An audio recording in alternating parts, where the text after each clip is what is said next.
Kwa majina naitwa Rosemary Bahati Shigera. Kwa jinsi ninavyoathirika na maji, yani ninajikuta muda mwingine napata tabu sana, hasa hususan katika kazi za familia, na muda mwingine inachochea yani kupata watoto, kwa sababu yani ule muda ukifika, mwanaume akikwambia kwamba nahitaji hiki na hiki, unakuwa umeshachoka, yani haujiwezi, unakuwa mkali. Naitwa Winifrida John, ni mkazi wa kijiji cha Nyanguku. Na wakati mwingine ukiona unatumia maji ya kwenye madimbwi, yani hili ninaomba Mheshimiwa Rais wetu Samia, tunaomba utusaidie kwa ujumla, mama mwenye huruma. Tunaomba utuhurumie hata wakazi wa Nyanguku.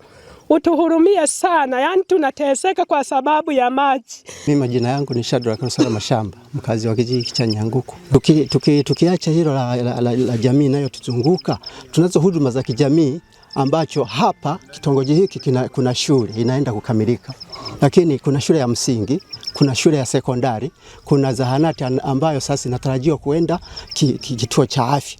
Sasa mradi huu mimi niombe serikali kupitia Wizara ya Maji, Mheshimiwa Juma Oweso aangalie eneo hili kwa macho mawili. Lakini GEWASA pia waone mradi huu kwamba umeotea nyasi. Kwa majina anaitwa Fitina Magereja Bufumbe, ni mwenyekiti wa kijiji cha Nyanguku, kata ya Nyanguku, manispaa ya Geita. Wakazi 3700 ambao walitakiwa wanufaike na huu mradi wa maji.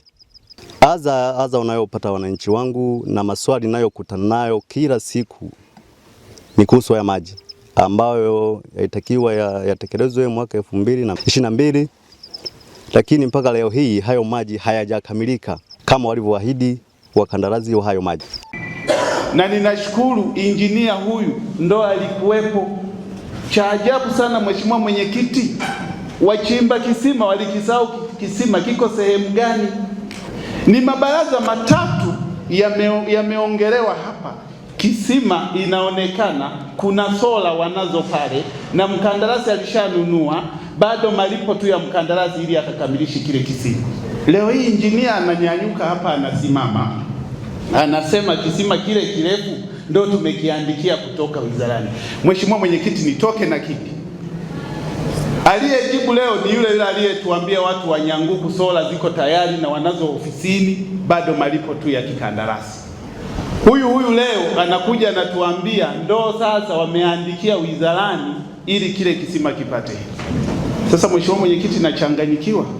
Mheshimiwa Mwenyekiti, suppliers walisha supply vifaa vyote, ila fedha hawajalipwa kutoka wizarani.